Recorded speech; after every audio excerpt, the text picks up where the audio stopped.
Now, I really do wonder, will people start turning against each other in the feud with Justin Baldoni versus Blake Lively? And it's been a while since we've covered this feud that's been happening between the two of them, this entire lawsuit.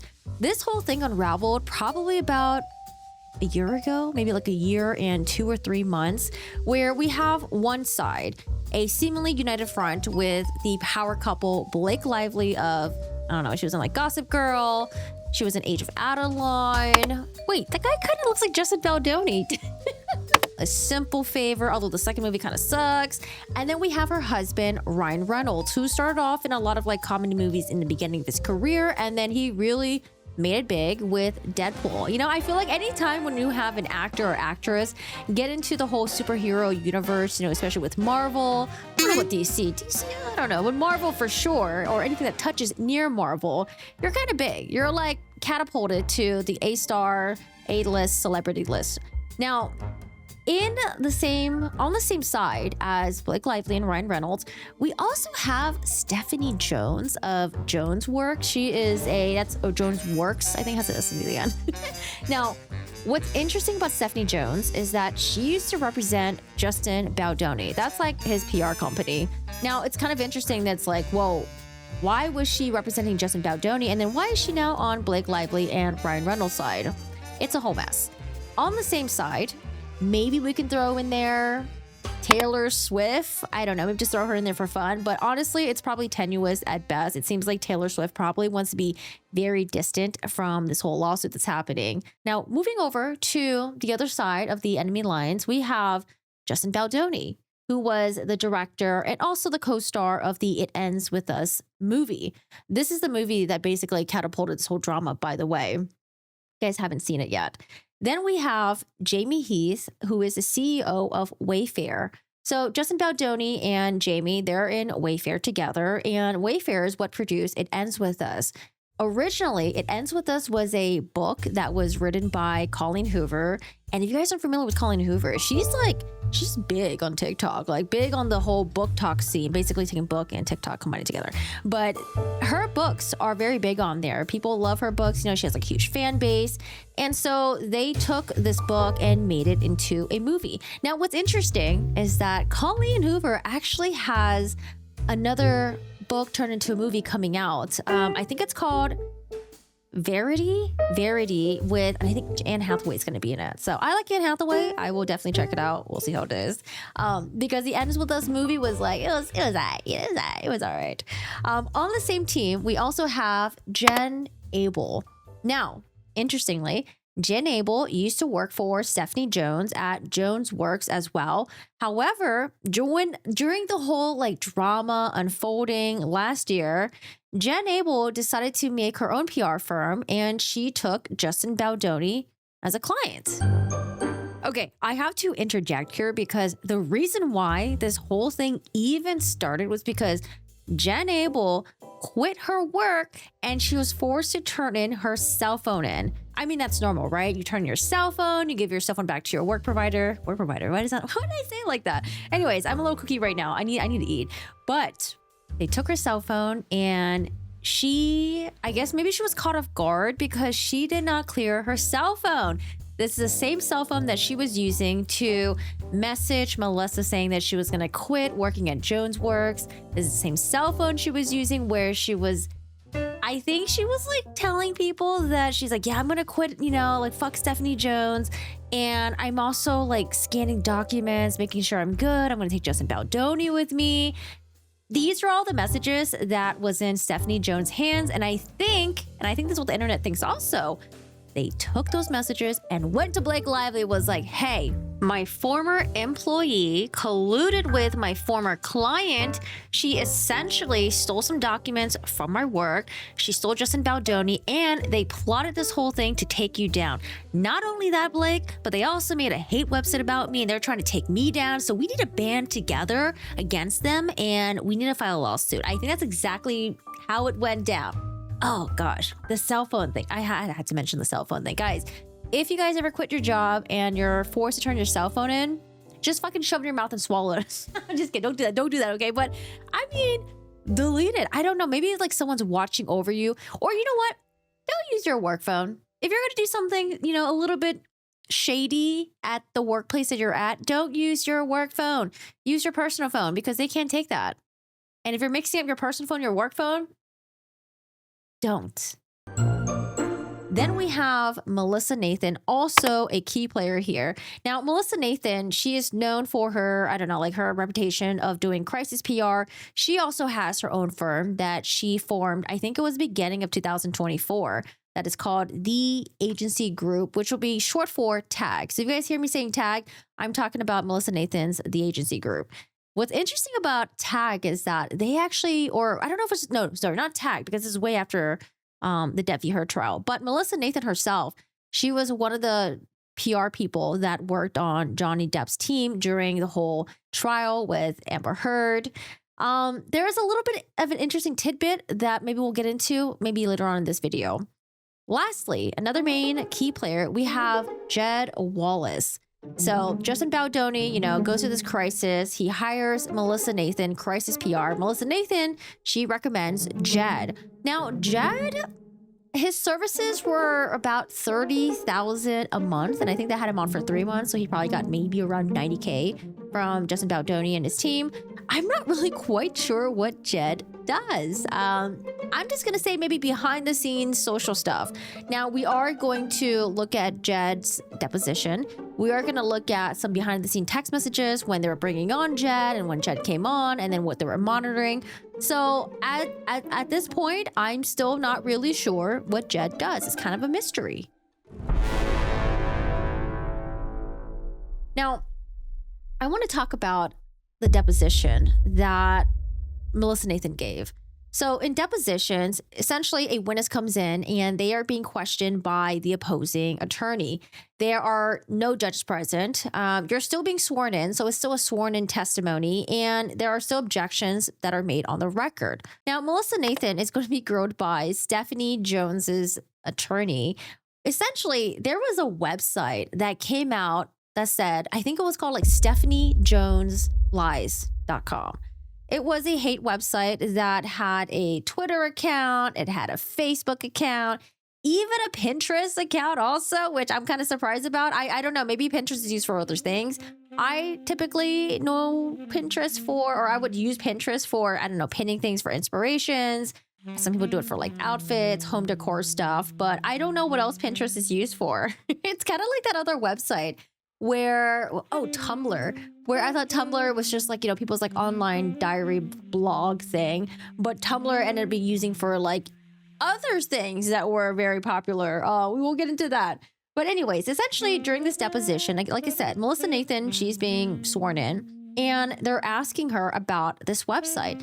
StephanieJonesLies.com was like, hey, were you, did you create this website? And Melissa Nathan's like, no, I didn't create the website. And they're like, oh, interesting. Well, one of your employees that work for you, I don't know if they still work for her or not, maybe not, but one of your employees seemed to say that you had asked her to write copy for the website, writing the content for it. And that in that website, it says that, Stephanie Jones holds her client hostage. Stephanie Jones, she divulges her client's secrets to people and that she treats her employees very poorly. You had nothing to do with that? Melissa Nathan's like, no, I had nothing to do with that. Guys, the theory is that Jen Abel was working for Stephanie Jones. For some reason, she wasn't happy and decided to start her own firm. She didn't like the way Stephanie Jones was doing things, and maybe there was like some inner beef between the two of them. Now, not only that, Stephanie Jones also alleges Jen was trying to create this website in order to out Stephanie Jones out to the world in hopes of maybe like taking her clients probably and ruining Stephanie Jones' reputation. And Stephanie Jones is alleging Jen was doing this with Melissa Nathan behind the scenes. And so the attorney's going to go on and ask Katie Case to write copy for at least 5 or 6 tweets that were posted on that X account, right? And Melissa's like, no. At this point, the attorney says, and if Katie Case testified to the contrary, would she be lying? Yes. Okay. The attorney's like, all right. Well, let's say, did you ever ask the employee to write any tweets on this account right here? No. I never did that. Oh, interesting. I mean, so you're saying that your employee, Katie, by the way, is her name. You're saying that Katie lied? I mean, I guess she did. I guess she did lie. Now, the attorney in the deposition also claims that Katie had testified saying Melissa had called her sometime in May and asked her to make this website. Additionally, there were other websites that Melissa had asked her to make in the past. And Melissa's like, no, that's not true. And the attorney's like, okay, so is Katie Case a big liar? I think that's like what she said verbatim. It was a big fat liar, a big liar. Oh, a huge liar. Okay, is Katie Case a huge liar? Melissa's like, apparently so. Yes. Now, the attorney asks this question and says, what reason does she have to lie about you? Now, I think Melissa gives a pretty good answer. Melissa's like, well, I don't know how she's lying about me, but apart from her being scared of Stephanie Jones, I don't know any of the lies so far unless you tell me. And so the attorney says, well, how long have you known Katie Case for? Melissa's like, roughly 9 years. I don't know, something like that. So it's possible that Katie could be lying because she is scared of Stephanie Jones. Stephanie Jones, again, like, she has a huge PR company. She's located in, I don't know, she has like offices in like Los Angeles, New York, and like some other state as well. That's a possibility. Or Katie Case could be telling the truth. We don't know. By using Katie against Melissa, her own employer, they want to prove that Tag has a history of trying to destroy people and their reputations, making these websites, and similar to what was going down to Blake Lively. Now, is the jury going to believe that it was Tag and Jed Wallace, the behind-the-scenes guy that I don't know what the hell he does? Was it them who took down Blake Lively's reputation and made her look really bad in social media? Or was it just Blake Lively? Or was it a combination between the two of them? Because if they can prove that Melissa Nathan had a hand in trying to destroy Stephanie Jones, then maybe her and Jennifer Abel, they also colluded together to try to take down Blake Lively for their client, Justin Baldoni. Now, this may seem a little tangential, but there are so many lawsuits that are happening. It's just kind of like crossfires. We have the main one that's in focus is Baldoni, Blake Lively, and then we have the people that were working behind the scenes, the PR people, and then it kind of just like crossfires everywhere.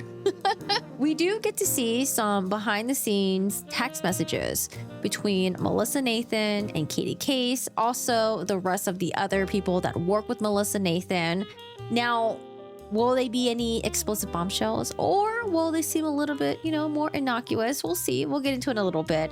Now, did you guys know the trial date for this case is still set for March 2026? I'm surprised that we haven't heard any delays so far. I honestly thought that we're going to have a lot of delays and it will be until 2027 before we see anything happening. But who knows? Delays can always happen last minute. We cover a lot of cases, and sometimes it happens on the eve of the trial or even the day of the jury selection. Now, in terms of deposition so far, Blake Lively has given her deposition. We have Justin Baldoni, Jamie Heath of the Wayfair CEO, Jed Wallace, the guy who I have no idea what he does behind the scenes socials. Then we have Jen Abel, Melissa Nathan. Everyone seems to have given their deposition so far, at least like the main key players. Now, I haven't heard any depositions with Taylor Swift or Ryan Reynolds or even Colleen Hoover. I don't know if she's going to be giving a deposition or not. But you know what? Actually, speaking of Colleen, let's actually kind of like segue a little bit, because this month there was like these text messages that came out. It seems like there was some beef with Colleen Hoover and Justin Baldoni, aside from all the drama that has been unfolding in the press. But Colleen talks about all the drama that was kind of stewing between her and Justin Baldoni and his team. So this actually came out this month, and this was a text thread that happened. It was in like August 15 of 2024. This is when things were going down. People were going after Blake Lively. Let's dial back a little bit. So we're in like August of 2024. Now, during this time, people were gossiping about, there was rumors with Justin Baldoni. Why isn't he doing press with Blake Lively? Why isn't he doing press with the rest of the cast members?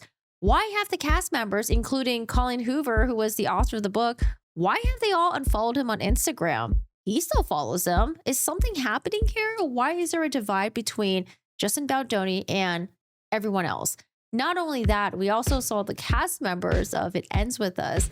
They were all invited to the Deadpool premiere because during this time, Deadpool was coming out. It Ends With Us movie with Blake Lively was coming out. Like big things were happening for this couple. And it's just like, is Justin Baldoni just busy? Is he just like, we don't like him? What's going on? So there were some rumors coming out with Justin Baldoni. How I heard the first headline that I saw was that he was like abusive on the set. The people didn't like him. And then it was something about him being maybe a little bit creepy. But then the tides really turned, I think like a few days after the movie premiere. This was probably was it in August 7th or August 8th, something around there. Now, the tides turned and Blake Lively, the public, or it seemed like the public had turned on Blake Lively. They weren't happy with how she was promoting a movie. A lot of us thought that this was like a romance. Like, I didn't read any of Colleen Hoover's books at this point. And when I saw the movie promotion, I was like, oh, she's like in like a rom-com type of thing, But then I think people didn't realize that it was actually a movie about domestic violence. So when they saw Blake Lively promoting the movie, with the flowers, the floral, the fashion, people were like, oh, that's kind of weird. Like, it's not just your typical romance movie. There seems to be some really heavy subtext in it. And it seems kind of weird that Blake Lively and the team, they're promoting the movie this way. So she was getting backlash with that. And then there was that huge YouTube video that dropped where Blake Lively and her co-star at the time was seemingly rude to one of the reporters that was interviewing her in regards to like the baby bump. I think this was an interview from 2016, but that came out and people were like, oh, wow, is Blake Lively is she a mean girl? And things were starting to get really explosive. Like things were going down, like it was tumbling down the hill real fast. They were getting into Blake Lively, her history. They're pulling in Ryan Reynolds into it and what Blake Lively said with Ryan Reynolds, maybe rewriting part of the script. While this was all happening, everyone's like texting each other, and Colleen Hoover was staying out of the limelight. She wasn't really making any statements or anything like that. But she did send a text message to Justin Baldoni and the Wayfair CEO, Jamie Heath, because she did not like a post that they had posted on Instagram. But let's actually back up a little bit and go to the beginning of the text thread, at least the beginning that we have. The text message starts off with Justin saying, "What the hell is this? Really? Sony?" And he links an article by The Hollywood Reporter. Now, the reason why Sony is also dragged into this is because It Ends With Us was released through Sony Pictures. Now, in the article, it would be different if it was just like a normal employee, a random person. But we had the CEO chair of Sony Pictures making a statement about Blake Lively. If I was Justin Baldoni, I would probably think the same thing, that, wow, now Sony is trying to take her side. Sony's trying to swoop in and try to save her from essentially the tides turning on her. So this is what the article said. He says that we love working with Blake and we want to do 12 more movies with her. Not only did they write that, or not only did the CEO say that, the CEO says Blake, Colleen, and so many other women, Justin's not in it, put so much effort into this remarkable movie, working selflessly from the start to ensure that such an important subject matter was handled with care. Audiences love the movie. Blake's passion and commitment to advancing the conversation around domestic violence is commendable. And at this point, everyone probably thinks, what is the Sony CEO talking about? Because, well, we remembered the backlash that Blake was getting about the movie promotion with the fashion, with the florals. And it was so bad to the point that Blake Lively had to put out a statement on her Instagram story. It wasn't even an Instagram post, something that is there forever. It was an Instagram story. This disappears after 24 hours. I don't know. It's so weird that her PR team thought that was a good idea. It just seems like a really lazy way to address the issue here. Justin continues writing in the text thread, and he says, this is all wrong. And they didn't buy the rights to produce the film. They didn't produce the film. This is a blatant lie about her advancing domestic violence convos, exclamation mark, question mark. Jen Abel replies back to Justin. And remember, Jen Abel was his PR person, but she formed her own company and she took Justin Baldoni with her. She replies back saying, yeah, it's complete BS. We were alerted by the Hollywood Reporter approximately 5 minutes before the article went live.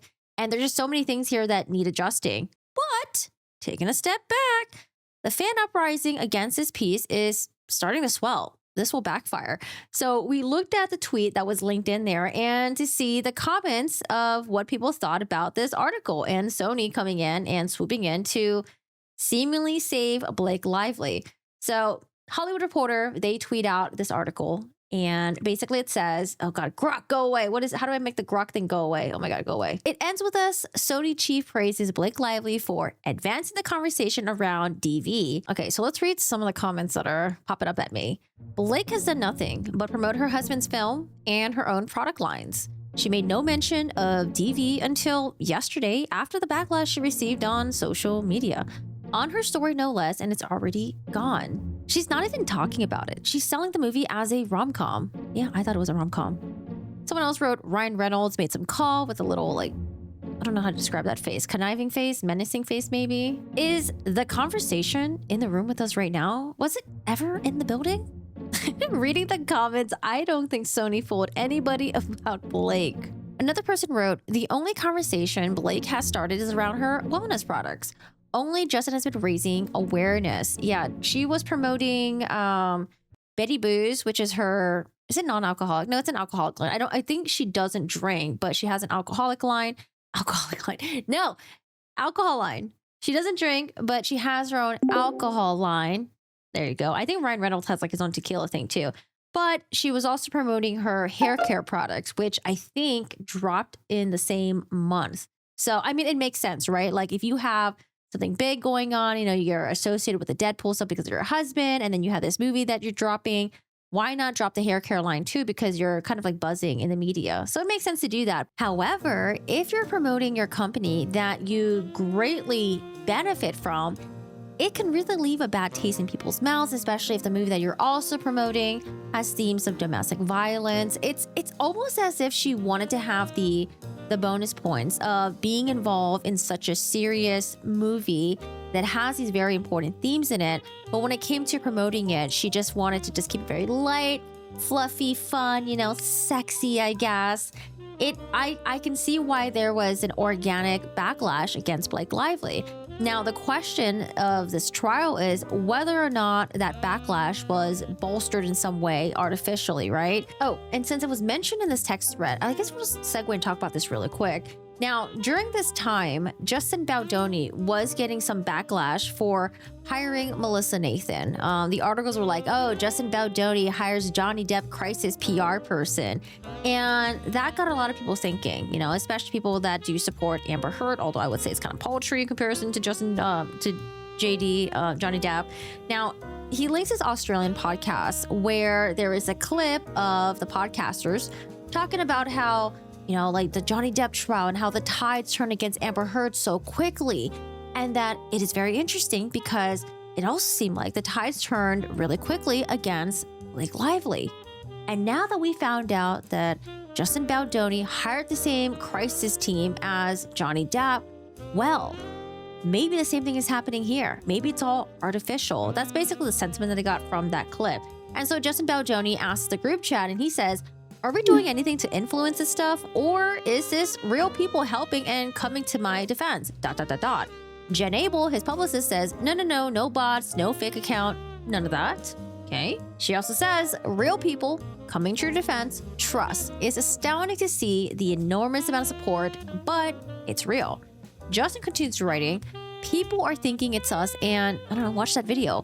Just wanted to be mindful of the swell turning, but you guys know this game. I've never been involved in anything before. I mean, honestly, I get it. If I was Justin Baldoni and this was happening to me, I would want to know the same thing. Are people really supporting me or is this just artificial? Jen Abel, I would say she responds back to Justin and I think she kind of downplays a little bit, she kind of minimizes what the podcasters were speculating. She writes and says, of course, there are people who speculate and poke holes and discuss. That's how they make a living on the internet. I mean, honestly, as everything was going down, like I said, I was like barely following the drama, and then when things were really heating up, like I was like, oh, okay, like something's happening down here, like something's about to go down.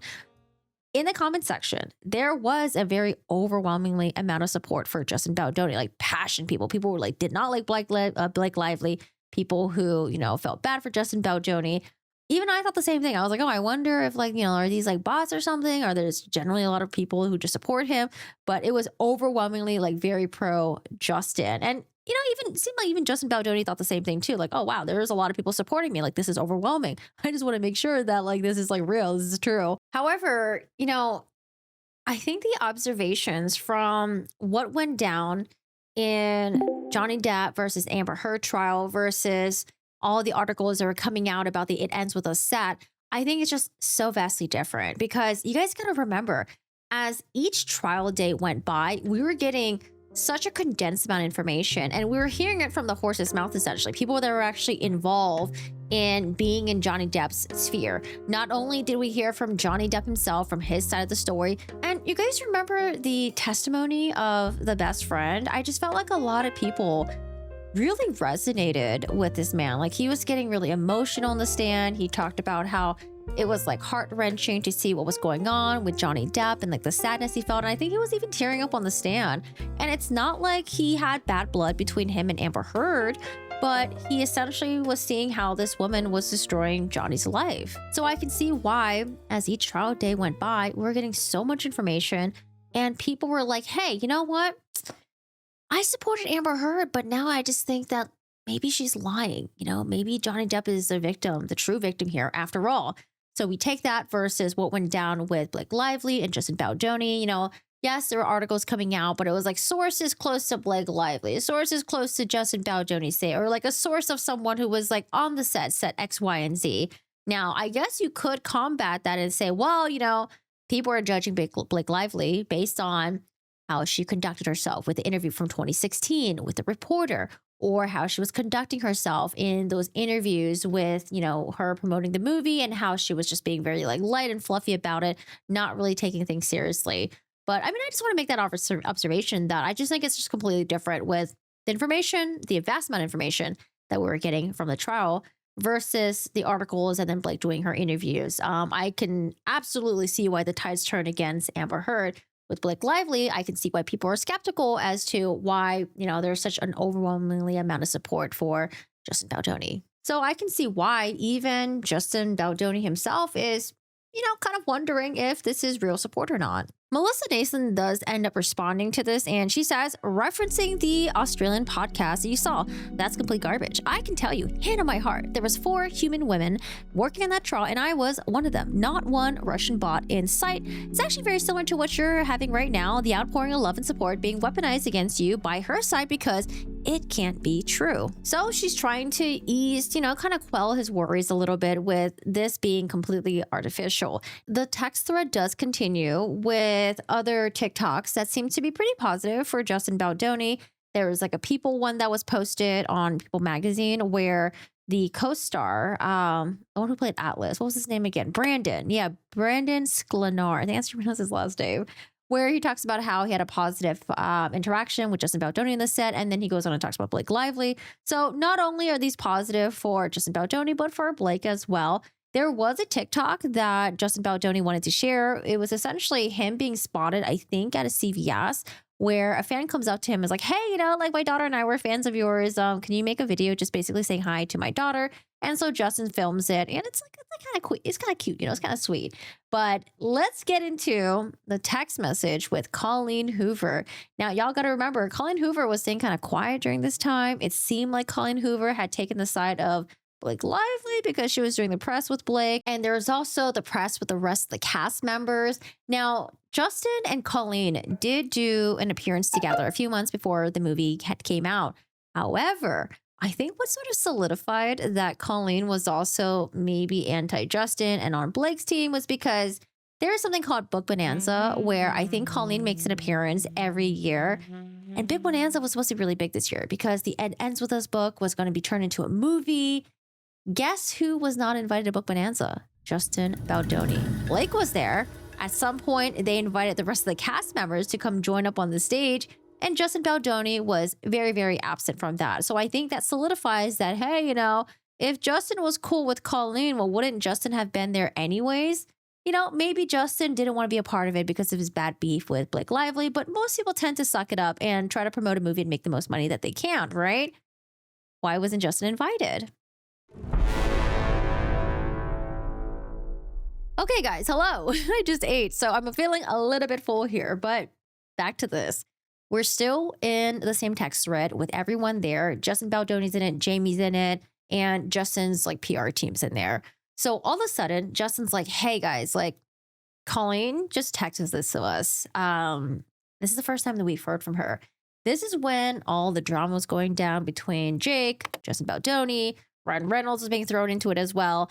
Now, Justin sends a screenshot of his conversation with him, Colleen, and Jamie. Jamie's in there.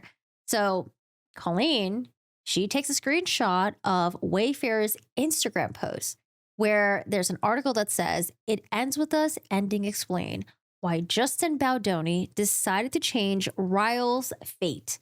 Now, if you guys aren't familiar with the movie or the book, I don't blame y'all, but Ryle is the main character or co-star with Blake Lively, where he plays the abusive boyfriend. She writes this: "This is a lie. Please delete it. It does nothing but fuel the fire of what they're saying about me. If this was true, you wouldn't have asked me numerous times about Ryle's role in book 2. Yes, there is a sequel to the first book. I have kept quiet, but this is just me." Now, Justin's probably like, what the fuck? So he says this, not to Colleen. He says it in the group chat. He writes, "Can someone please send Jamie the actual context of what I said so he can respond to Colleen?" Because at this point, he probably doesn't want to engage with Colleen. He's like, okay, well, you know what? I'm going to let Jamie deal with it. He also continues writing, "This should be on video recorded from the wrap. I never said I changed his fate. I said I didn't want to see him at the end of the movie as it was too complicated to explain how he was co-parenting and would draw too many people in," and agreed. So in the book, after the main character, Lily, she realizes she's pregnant. But at that point, her relationship was just so bad with Ryle that she ends up leaving him. So when she gives birth, she's like, hey, you know what? I don't want to do this with you. I'm doing my own thing. I'm having my kid. They probably are going to share custody, but she doesn't want to get back with Ryle at the end of the book. And so at the end, it just has her basically, I think she was planning on dropping her kid at the school or something. And she's she's walking down Farmer's Market, and then she sees her other love of her life. So he continues writing, saying that this has nothing to do with the book and we don't control the wrap and their headlines, just as we don't control all the negative and untrue things she and Blake have been saying about me. And the controversy they created. We haven't leaked anything, and we've taken the high road the whole time, even after she betrayed me and ghosted me." Jennifer Abel, the publicist, writes back, "Jamie and I spoke. They are deleting the post. Take this opportunity to, open the dialogue with her. Apologize, communicate that if you read the interview, it didn't mean he's cut out of the sequel, but it was a decision of how to end the film. That's probably just some sort of misunderstanding." She continues writing, "You explain it all with the quotes within. Use this opportunity to connect with her and commiserate with what she's going through and how much you care about her and how that hasn't changed, even when she, in all caps, turned her back on you and left you to fend for yourself. She's getting a ton of hate and backlash from the DV community." Now, during this time, even though a lot of the focus was on Justin Baldoni and Blake Lively, there was also hate being, kind of lashed at Colleen as well. I remember hearing about how people were saying oh yeah, Colleen Hoover has a tendency to over glamorize DV, to kind of over sensationalize it, to downplay, just how harmful and horrible it really is. And then it led to, oh, Colleen is siding with Blake Lively. They must be mean girls. They must be horrible people. So they delete the Instagram post, and Justin Baldoni writes, "Can we please have a regroup with everybody, including Melissa?" So I think at this point, he just wants to okay, why is there so many things, all the walls are coming in on me, and I just want to just chat with everyone. I just want to make sure we're all on the same page. And he continues writing, "I'm sorry, I don't have the capacity just right now in this moment to be the bigger person and to do that. You have to remember that it was her betrayal that landed me in the hospital. It's been devastating to me. Now, I do remember at some point he did end up in the hospital. I forgot what kind of condition it was, but maybe it was like, maybe he's attributing to all the stress that he endured, and that probably led him to have like, I don't know, like horrible like health issues. I don't remember. But he also writes, this message makes my blood boil. Jennifer Abel's like, I fully understand and respect that. Jamie is working through a response, and instead of thinking of it as an olive branch, this is a tactical art of war approach. If Colleen can come around and is willing to open the lines of communication, that will be a massive message to the world that this issue solely relates to Blake and not to all of the women. And he's like, oh man, we just need to talk. Justin writes this. I'm going to dictate something. Jamie, add this to your text message, back to her in any part that you want, but this is just what I want to say. Justin's not out to hurt anybody, and there hasn't been one line that has come out of his mouth. All he's been doing is singing praises of you and everyone else and sticking to the message of the movie, which you knew he cared about from the beginning. He asked you about the second book to understand the trajectory of Ryle's character as he was developing the script, which you also understood as he included you on that decision. The above headline is completely taken out of context, but that is not our doing, as there is a PR war going on, and we are the ones that are not leaking anything or trying to destroy anybody. The entire situation was set up to be a smear campaign against Justin, and it clearly backfired. Justin didn't want any of this, as he's loved and adored you for 5 years. That's how long they've known each other. It was you. Oh, if you actually read the interview, you'll see that it says exactly as it happened. It had nothing to do with the second book or not wanting to be a part of it as an actor or changing Ryle's fate. It had everything to do with, after seeing an edit of the movie, realizing that we did not need to open up a can of worms and show that an abuser co-parenting without showing all the necessary work that had to happen to make it possible. You also know this, as he involved you every step of the way. Wayfair is also not talking and not fighting back. We are continually speaking highly of everyone. We did not ask to be in this situation. This is all occurred and could have easily been avoided. Whew, quite a long one. Now, Jamie's like, right, so I didn't see your message, Justin, and I already replied. Justin's like, dude, I think your message was like way too nice. I'm a bit frustrated, but I understand the game that you're playing. Jamie's the one that kind of understood what kind of game Sony was playing when they had that article with the CEO saying that they were praising Blake Lively. It's like, oh, we get it. Sony's just trying to make money, guys. Like, let's just take it as a win of some sort, because at least the bullet is not being pointed at us.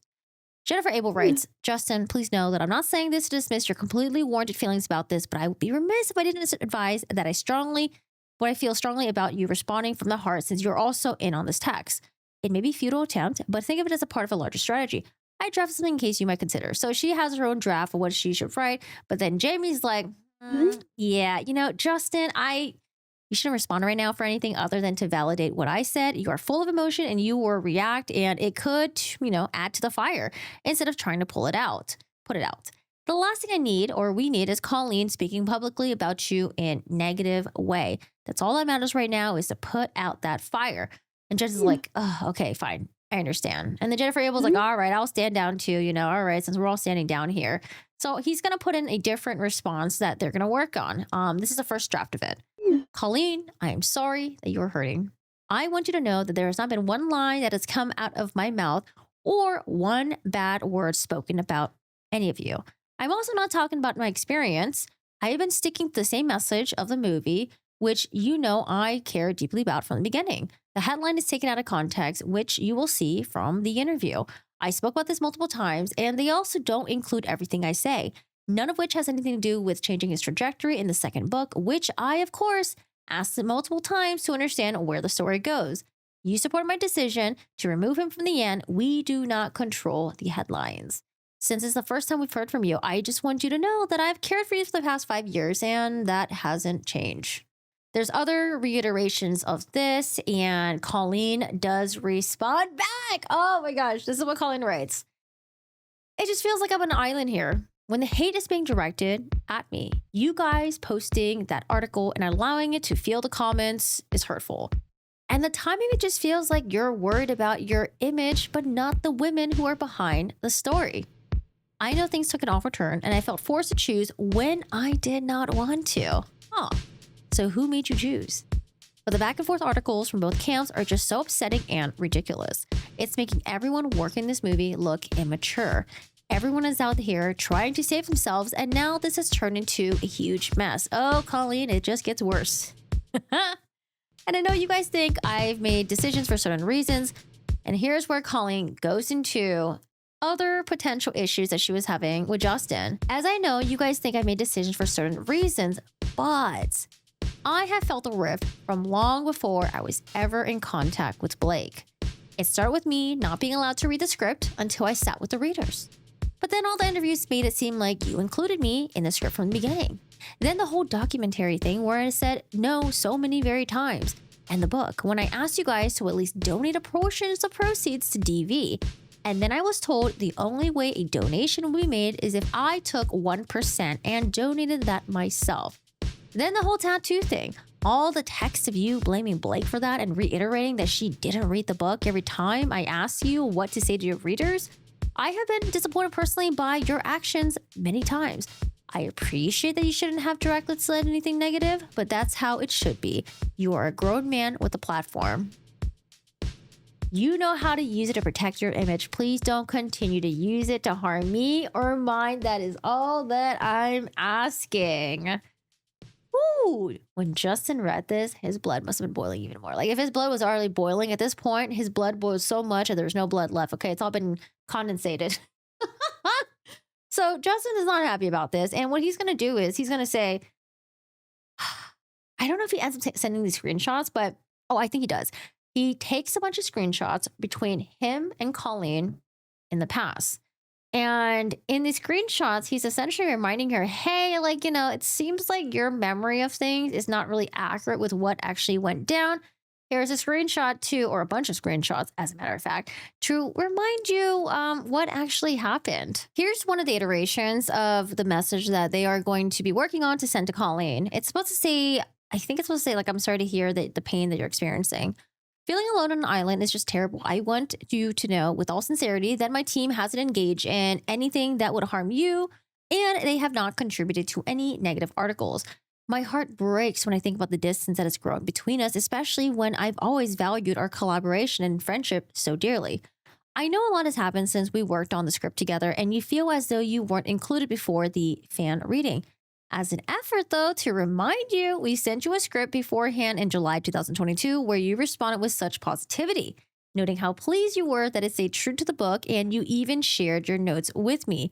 You even got to read it before I did. I'm happy to share the screenshots if you like. Yeah, let's go to the screenshots. Regarding the documentary, I want you to know that while Jamie may have tried to ease some of your concerns regarding being on camera, he and Wayfair always intended to respect your wishes, which is why we never moved forward. It was only an idea meant to, bring fans closer to the story that means so much to so many. Once you shared your feelings and anxiety about being on camera, he completely understood, and we immediately killed the idea. Regarding the coffee book donation, legally, Wayfair couldn't donate 1% on your behalf as you graciously requested. It wasn't a demand from us, but a legal requirement we were asked to relay. They did, however, donate a percent of the proceeds to No More, which is an organization that focuses on helping victims of DV. As for the tattoo, I'm so glad you pointed the importance of it to the fans and the DV community while we were in the edit. We are more than happy to change it in post, and the film is better for it. I'm grateful for your insight. He writes, I completely own that. I vented about many things regarding production, the post process, and I could fully understand how that could have been too low, too heavy to carry. Please know that my door is always open to you. I truly hope we can talk and rebuild our friendship. This isn't about any image for me. It's about reconnecting with someone I care about deeply. I hope this might be a step towards healing and celebrating this film together. I seriously doubt Colleen was like, okay, right. Okay, cool. Things are cool between us. She was probably like, no, this is BS. But let's go to the screenshots. So in this conversation, Justin goes through his old text thread between him and Colleen and starts taking screenshots to remind her like, hey, things seem to happen a lot differently than what you're remembering. For example, one of them is a message from Colleen where she writes, for the script, I'm really pleasantly surprised. It's much closer to the book, and I totally understand the need for a lot of changes. I'll do like another reread when I get home Sunday and try to get you some notes before the meeting next week if you want. Wonderful job. Tell Christy I love it. Christy Hall is a screenwriter. She's the one who wrote the script for this movie. And Justin replies back, yes, yes, yes. Please give me notes. I'm so happy to hear, kind of blurby there, but I'm so happy to hear something from you, maybe. In a different screenshot, Colleen says, you feeling good about it? Justin replies back, yes, it's got ways to go, but much better than before. We have a bunch of notes and then we'll let you read the next draft. Seems like he's including her in on it. He also says like, hey, I'm thinking of doing that focus group where we'll invite a small group amount of people. They'll come in and then like give us the feedback. And she's like, oh, very nice. I know some hardcore fans out there in LA, I think, yeah, LA area. So when it gets to the point, I can point you to the direction. They will be brutally honest. Justin's probably going through his phone, trying to find some more screenshots between him and Colleen. There's one screenshot where Colleen's like, hey, I kind of have some concerns with you guys changing the name of the baby in the movie, because you're kind of naming him after the abuser. And, that kind of leaves a bad taste in my mouth. Justin Baldoni's like, yep, love these notes. She also had additional notes about whether or not Ryle had therapy or something. I mean, it's possible that Justin could have just screenshotted the parts of the conversation where he looked good in only, and there were other messages between him and Colleen where he was not as open to her contributing to the script. But so far, it seems like he's okay, and it seems like she was contributing. It seems like they're going back and forth about it. Here's another screenshot where Justin talks about inviting those 10 big fans coming in from LA, where they're essentially going to get a first glimpse of the script and give their honest and brutal opinions about what they truly think. Does it stay true to the book? Is this what they envisioned when it was translated to a movie? And Colleen's like, oh, awesome. Like, do I get to read the script before them? And Justin's like, LOL, yes, we should get it by next week. She's like, oh, nice. And he's like, yeah, like latest July 5th. And then the conversation continues with Justin saying, yes, yes, yes, yes. Please give me your notes. I'm so happy to hear that. And yes, you can knock out the video tomorrow. I'm doing my part and we can get it up. And so she puts in her input about, what the name of the restaurant should be. And then it might be different, or it should be different if the Atlas character is going to be African-American. And he's like, yeah, 100,000,000%. Okay. You and I, Christy, will be together that same day. I definitely want all in caps of your notes. It's really hard to see dates, but there's another screenshot. I think this is one of the opening shots where they're zooming in into the small town. And I think Justin Baldoni is essentially asking Colleen, like, hey, there's like a town placard there. You can write whatever you want on here. Make it an Easter egg if you want to, but here you go. We want you to contribute to parts of this film. In the book, the main character, Lily, has a heart design tattoo on her. I guess maybe it's on her wrist, oh no, it's like, oh, I think it's here actually. Yes. She has a heart tattoo right above her collarbone of some sort. And essentially there was like some sort of drama with this heart tattoo. Let's see what happened. Colleen says, I have so many people asking about the heart design. I don't know what to say. Is it being changed, or what should I say the reason for the change was? He writes back, tell them it's temporary, and when it's finished, it will look like it's supposed to. A worthwhile 100%. I think by this time, they probably had a preview of the movie out, or maybe like some sort of like rough cut that they sent out to people. And people were probably like, oh, wait a second. That tattoo looks kind of off. It doesn't look like the tattoo that's described in the book. And for the fans out there that has the same tattoo, well, it looks completely different than in the movie. He also writes, a worthwhile 100%. Grateful you brought it up. Just another example of what happens when someone doesn't read the book. Now, do you guys remember who didn't read the book? Justin read the book. But who didn't read the book again? We'll get to there. She writes back, insane it costs that much. He says, can we catch up? I wanted to make sure you're okay. It was a lot to take in. Colleen writes later on, I don't know if it's like the same text thread or like same day or anything like that. There's no dates here. She writes, so the heart on the "it ends with us" is not closed at the top. A lot of people have this tattoo from the book, and I know they're going to wonder why it's not the same shape heart. Can visual change the shape of the tattoo, or can we have an answer ready for why the tattoo is slightly different than the book? It looks like this. Justin writes, because Blake wouldn't read the book and change it from my design. Yes, let me get into it. Oh, I want to know more about that. Colleen writes back, it's such a minor detail, but these readers will want an answer. I was thinking of preemptively just saying something in the convo like, the tattoo is slightly different for copyright reasons. He's like, yep, on it. And then he sends like the one drive where, I don't know, the photo's in there. We can't see it though. He writes, here's a sign. She writes back, awesome. I'll get on this right now. Have a meeting with Sony in 10 minutes, but I'll get this to you today. Yes, this is where they had their movie screening, because Justin writes, miss you at the screening. We did fantastic. This is in May. So in May, Justin and Colleen seem to be on decently good terms. Like they were talking to each other in text message, and then something happened. Something was a catalyst for her just completely just cutting off Justin completely, it seems. Not only is Justin going through his phone and seeing the messages between him and Colleen, he's also starting to go through his phone and look at the text messages between other co-stars that has ostracized him, along with Blake Lively.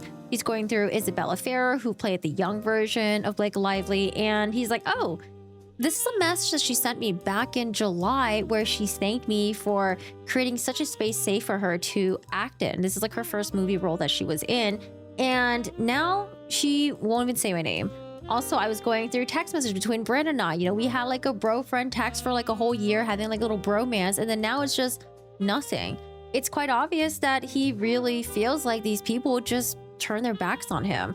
I mean, quite honestly, I think what happened was Blake Lively probably vented and they believed her, right? Why would they have a reason not to believe? They're just like, oh shit, like that really sucks, like, wow. And then not only that, she was also like showering them with like, the fame, her stardom, her husband being in a movie and Deadpool and inviting them to the premiere and stuff like that. Like that's a lot for someone to be taking in. I feel like even for normal people, you kind of get swept away in the whole thing. And then maybe when you have a moment to actually like take the time and look back and you're just like, oh, wait, actually, like, I wonder if I got duped, or maybe, she was telling the truth and I still believe her.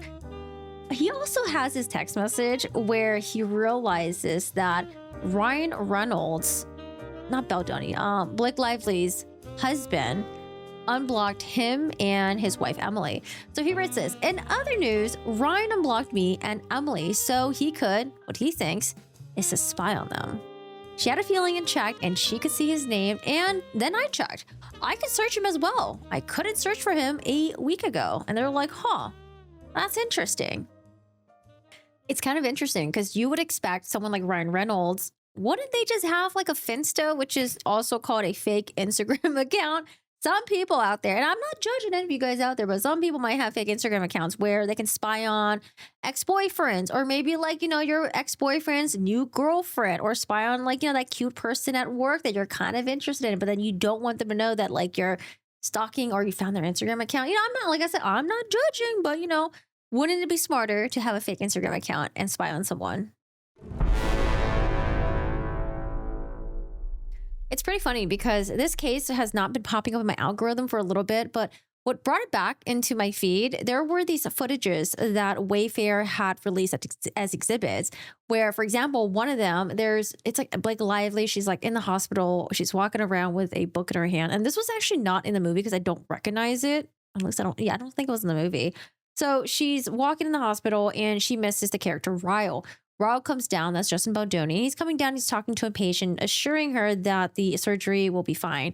And so Blake Lively comes back and hands him a book, but when she does that, she gives him a kiss. So I think the reason why this exhibit was added in is because Justin Baldoni is saying that, hey, Blake Lively is accusing me of these unscripted kisses.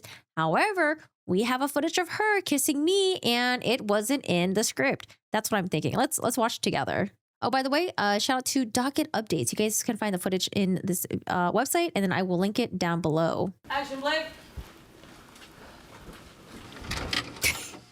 I'm a little confused about this outfit. I love the boots. It looks like some sparkly, like crystal boots, but the outfit that she's wearing, I don't understand how it's going with the boots. Anyway, just want to make that commentary. I hate this dress.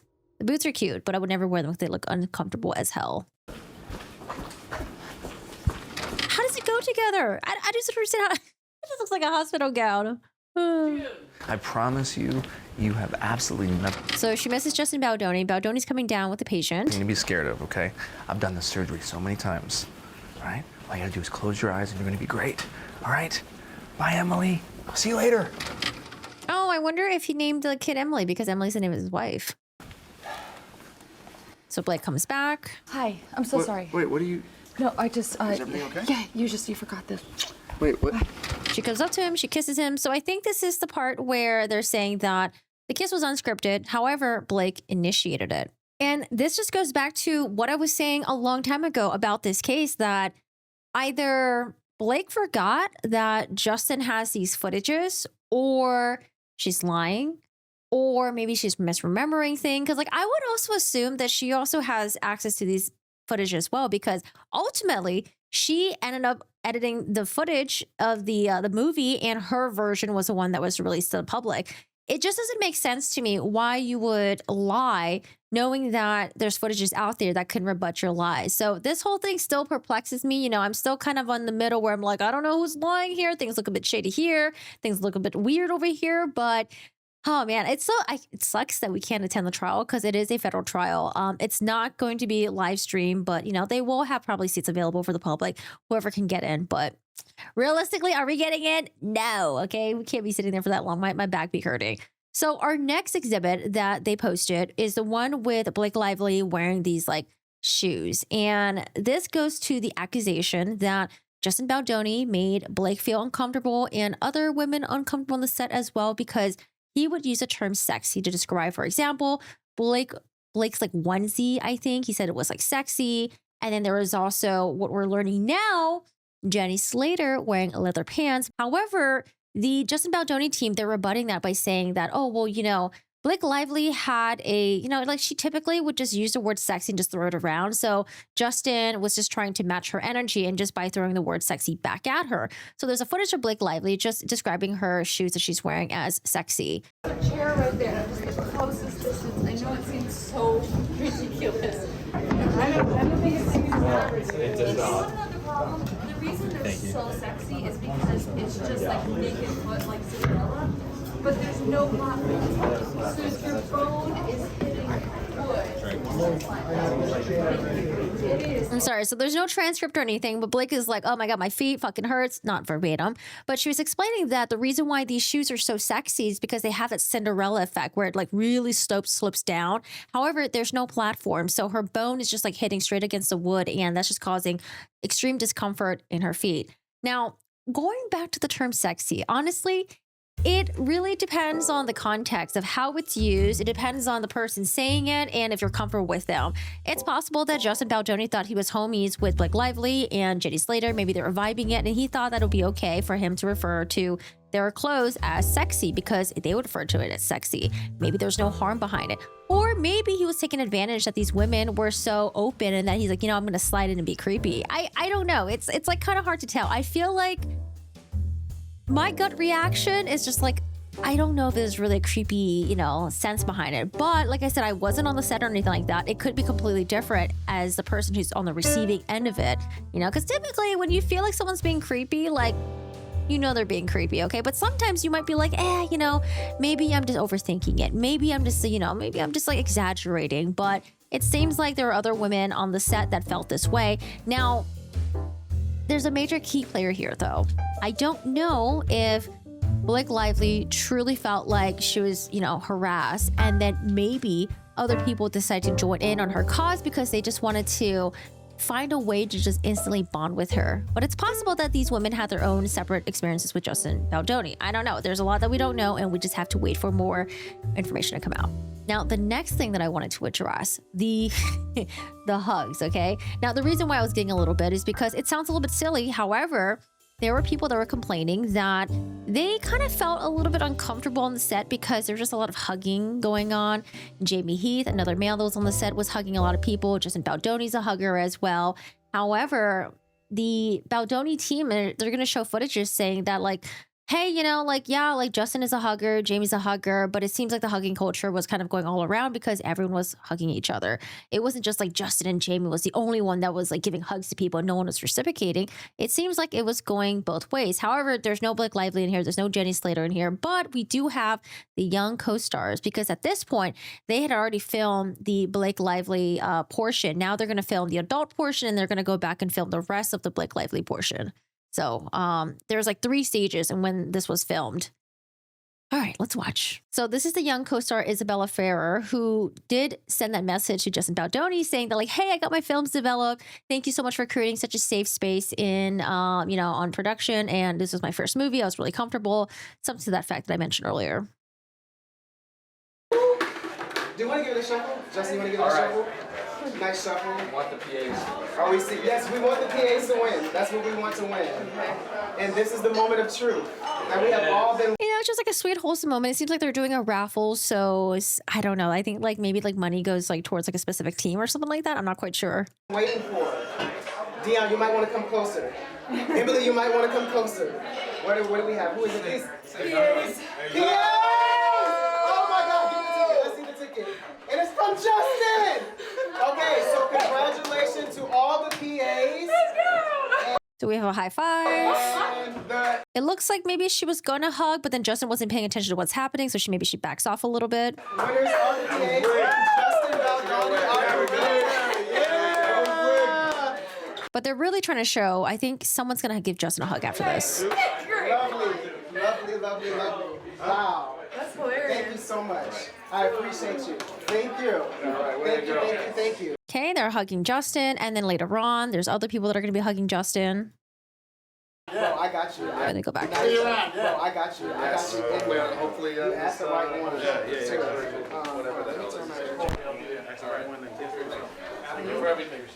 Oh, there you are. Here's another cast member. This is the younger version of Atlas in the movie, giving Justin a hug. You wrapped out? Okay. You're awesome. Oh, bro, you were amazing. Really. This is like, so you have some depth and soul. I saw it in the audition, but There's another hug again. I needed it. Initiated by Justin. All right, and then lastly, there's this scene with the whole, like I said, the onesie drama where I remember at the top of my head, it had to do with Justin Baldoni saying that, you know, Blake's Lively's like outfit was like sexy or something, and that she should take off her coat. But Justin Baldoni was like, well, I only told her to take off her coat because you can't see the onesie and like she's gonna be hot.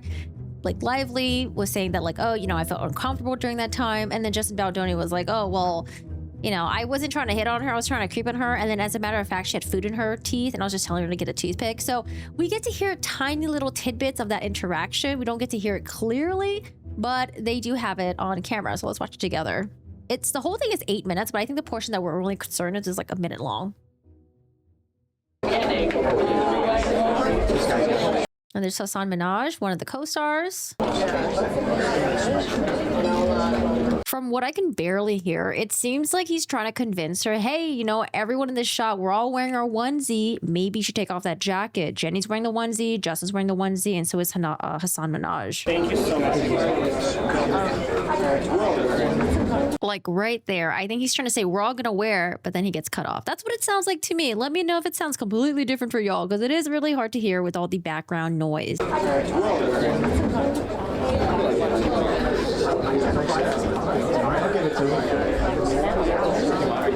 Ready, everybody? We really should go, please.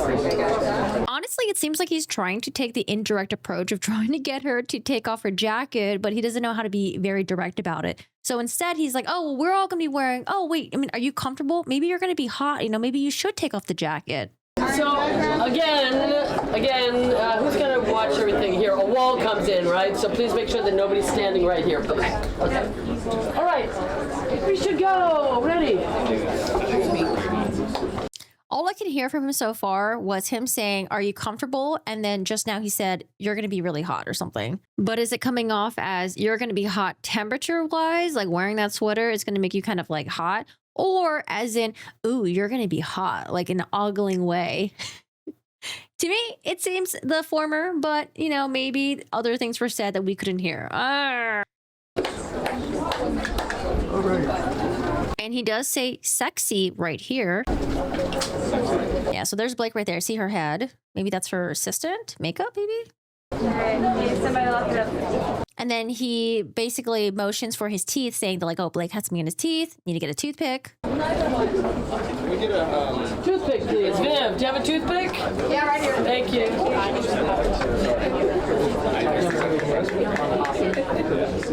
So can't really hear, but he says something. Blake is laughing and he does one of these, like, he like looks up, kind of like rolls his eyes a little bit. And I might be mixing it up, but I wonder if this is where Justin Baldoni supposedly made the comment about, oh, I guess I missed the HR meeting. Whatever you do, you're always pantomime talking to one. Yeah, so you can see what she's wearing. She's wearing like this camouflage. I don't know if that's a camouflage onesie or she's wearing a camouflage jacket on top of her onesie. So he's wearing his onesie. She's wearing something underneath, and then she's got this army jacket on top of it. And I think that's what he's saying. They're like, oh, you know, you're gonna wear that. It's gonna be kind of hot. One another, you're always saying something, right? About the game. Yeah, and then Blake is, I think, toothpicking her teeth right now.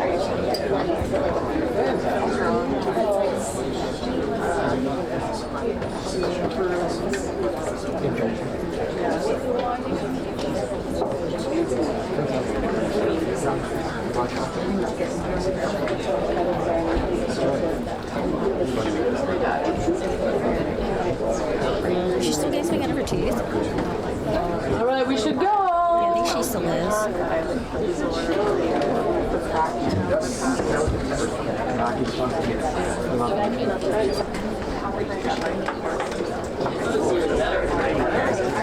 Oh, really?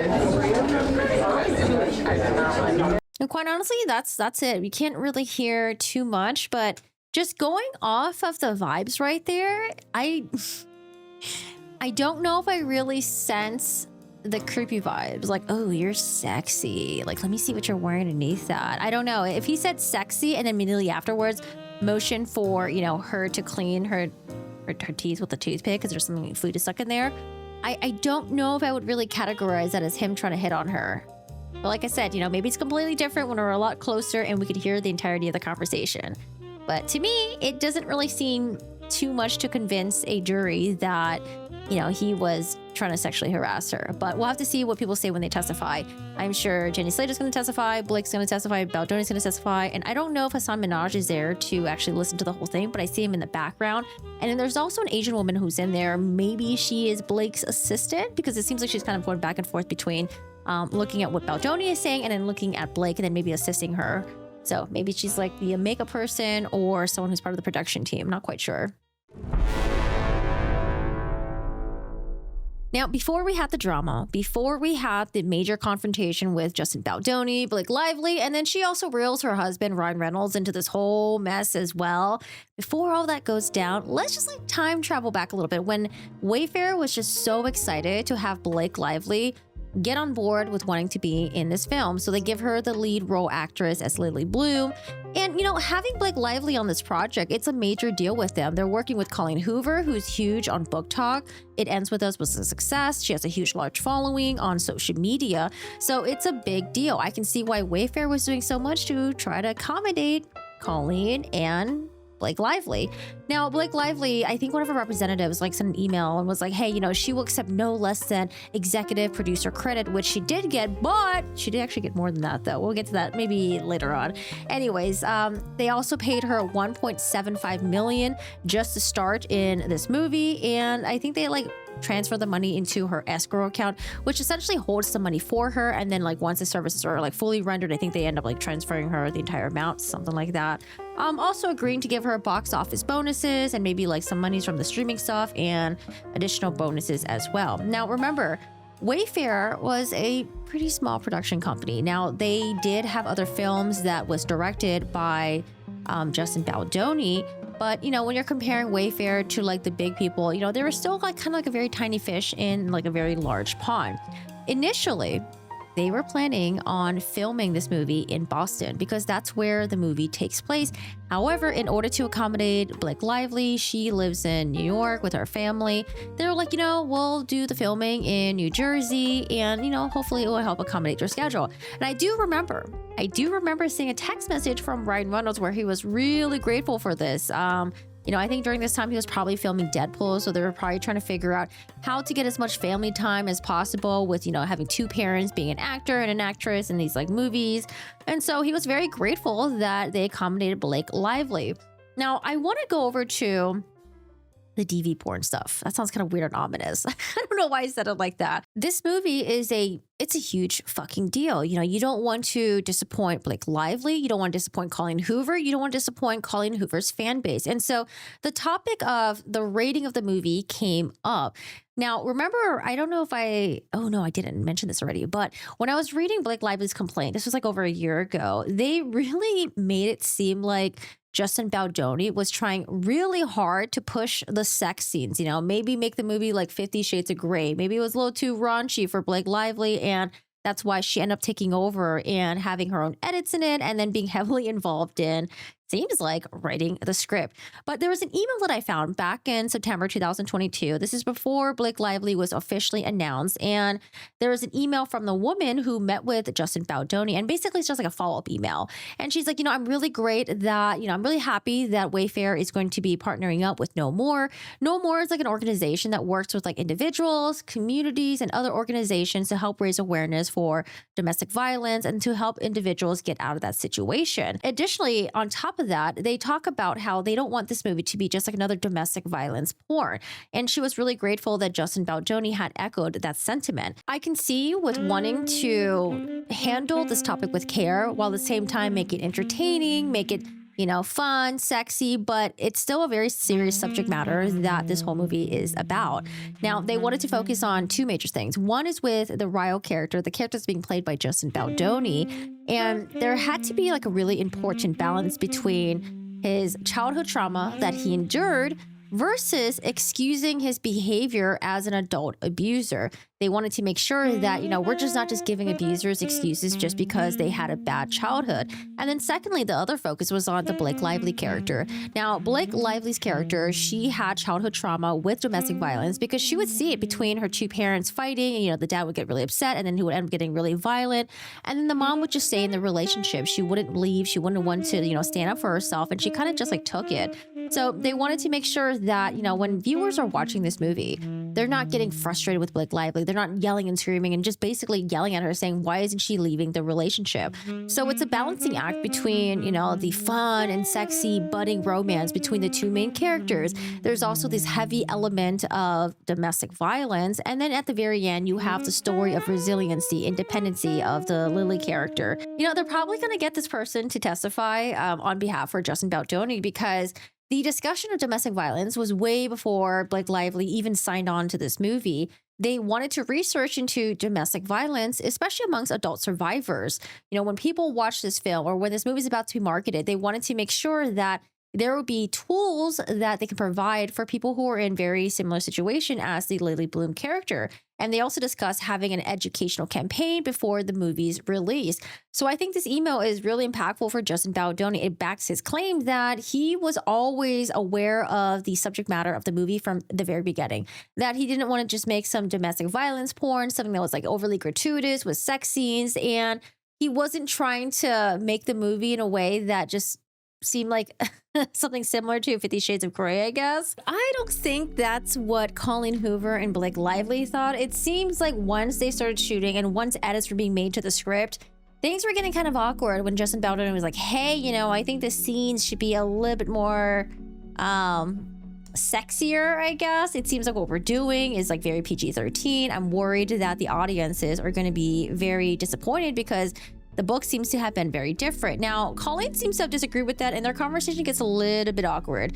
Let's fast forward to May 4th of 2023. At this point, they had already started shooting in New Jersey, and there is an email with Justin Baldoni and the intimacy coordinator where he talks about how some of the sexy scenes, how some of these sexy scenes will be shot. And he did emphasize that the way the scenes will be shot and shown will be a collaboration between him and Blake Lively. So let's look at some of these emails. For example, the first love scene should be passionate, should be sexy. We should see two naked bodies in various positions, but only flattering ones that Blake is comfortable with. Her choice. Her on top. I imagine side boob, you know, outline of butt and close-ups if she is comfortable. If Blake is comfortable showing Ryle kissing her belly and then leaving the frame for a moment and then staying on her face, I think that's something women would like to see, but also fine not doing, as I know that's implied giving head. There's a Vegas scene where the scene is about friendship. It's about a consummation of their marriage and the relationship. The goal is to choreograph in a way that keeps Blake's clothes on as much as possible. Then there's the onesie makeout. We actually actually saw the onesie video when they're at the bar. Now, they come in drunk, making out in the onesies, less about seeing bodies and sex, more about onesies coming off. I'm fine if Blake wants to just take mine off and we just make it playful. Now, I wonder when Justin Baldoni presented this to Blake Lively, she was like, ew, like, you know, some of this is like really raunchy. And it's possible that maybe Justin Baldoni is just different on paper. Maybe he's really like, it seems like he really cares about what Blake Lively thinks. He wants to make sure she's comfortable, but maybe he's different on paper than how he is in person. I don't know. Maybe he's a creeping person and he just knows how to keep it nice and tidy on, you know, when things are documented. I don't know. But to me, the reading that I'm getting is that he seems to be very mindful of what Blake Lively may or may not want and what she's comfortable with. Now, he's going back and forth with the intimacy coordinator and, you know, she's giving her notes and Jamie Heath is part of this email chain as well. And then Justin Baldoni, you know, I think this is something that's been kind of like simmering on his mind a little bit. And he's like, hey, you know, one random thought is most sex scenes have sort of some breast touching and they can be used as a way to cover the breasts as well. I just worry that this might be coming a little too PG-13 and disappointing the readers. I feel super awkward even writing that, but the book is so much sexier than what we are doing. It may be just worth a conversation of what she's comfortable with versus it's actually coming from me. So I wonder if that should be something that you discuss versus putting in writing. And she's like, yeah, I completely understand. Happy to have whatever conversation required to get clarity so both of you are confident about the level of contact during the scenes. It's so hard to do this tentatively. So it seems like Justin Baldoni is pretty well aware that like, hey, you know, like I think it should be sexier, but it does feel kind of awkward putting it into writing, especially coming from a dude. So he's having, you know, going through this intimacy coordinator. Now, I don't know what ends up happening. I don't know if there's a bad communication between Justin and the intimacy coordinator and then going to Blake Lively.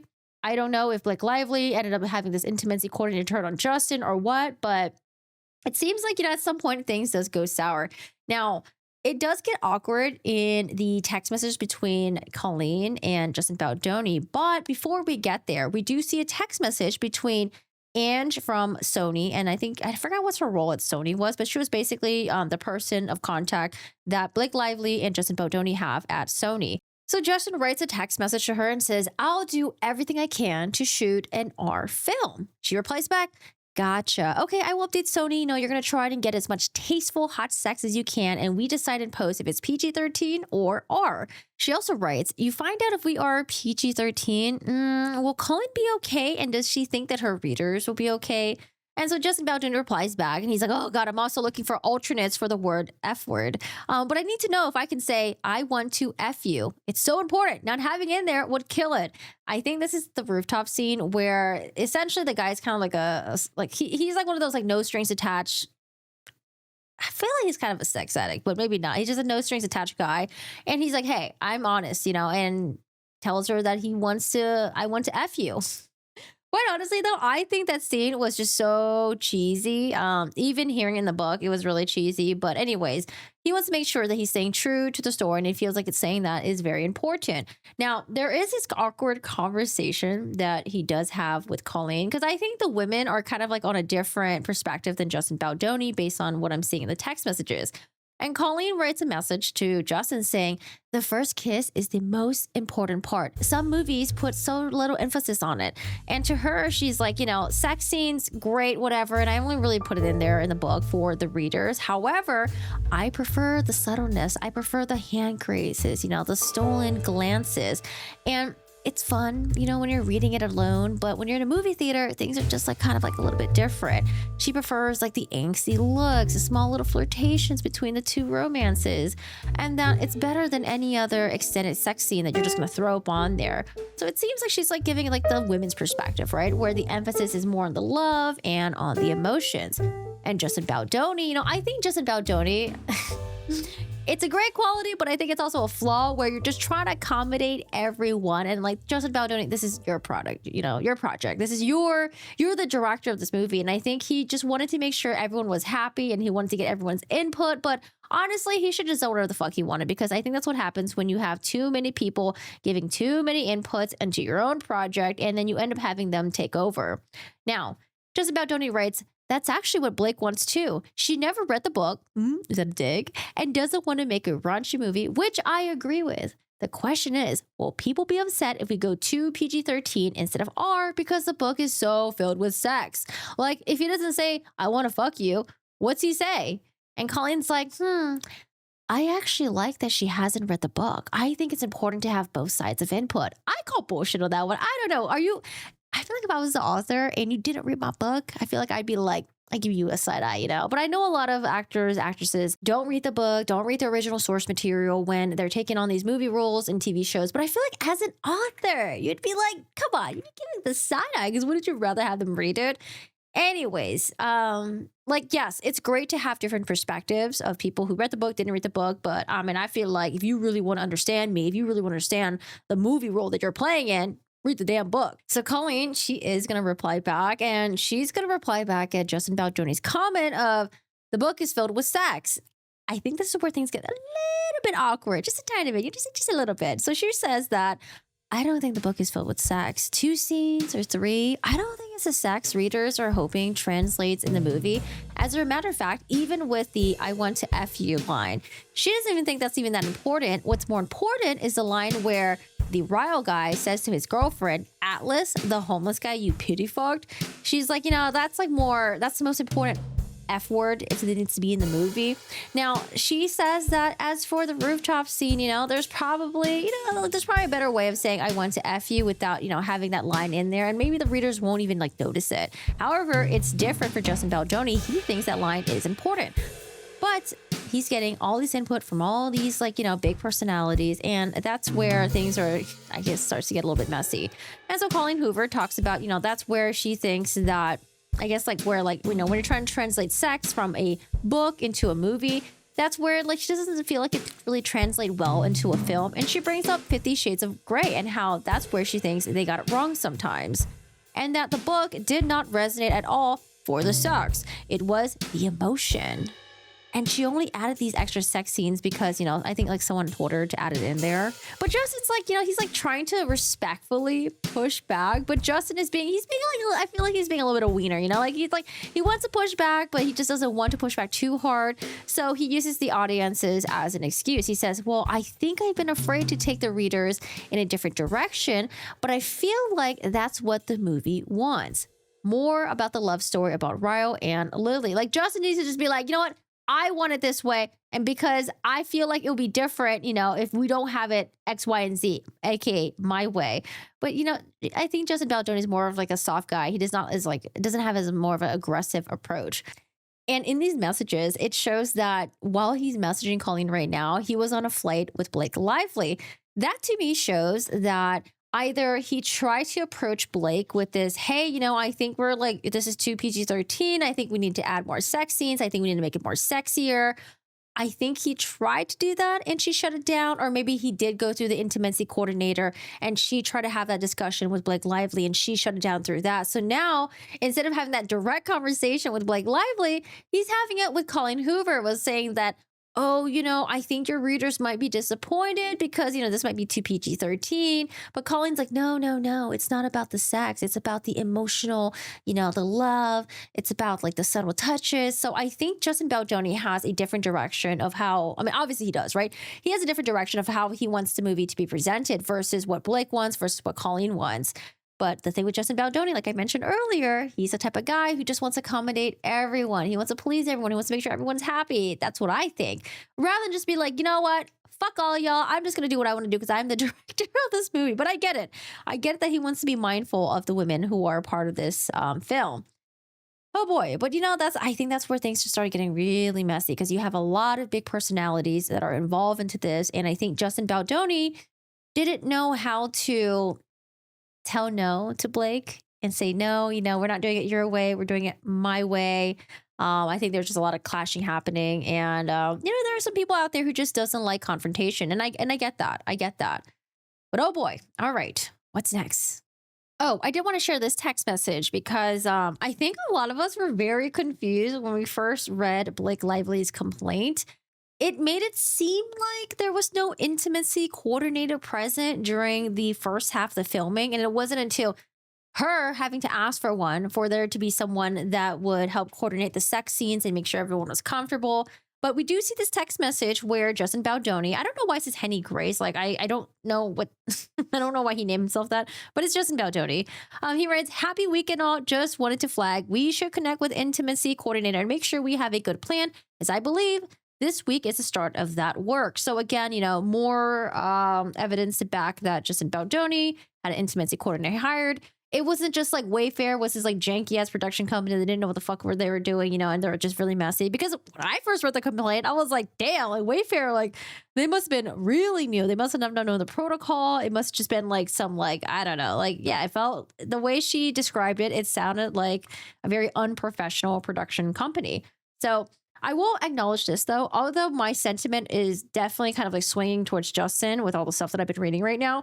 I do want to say this though, it's because I've been seeing a lot of like the pro Justin stuff coming out in the court docs. So like a lot of the evidence that they're releasing, I think a lot of the stuff that like was on Blake's side of the story, I don't know, I feel like all of it's like kind of like sealed. I can't really see much. Or maybe it's not her choice to have it sealed. I don't know. But a lot of the stuff that we've been seeing so far, it really does support Justin Baldoni, with the exception of the Melissa Nathan deposition that we were looking at. Now, let's get into, oh my God, the confrontation. Ooh, so the confrontation was where I really kind of felt bad for Justin Baldoni because, you know, they're filming in 2023. They take a break. There was a writer's strike, and that lasted for a few months.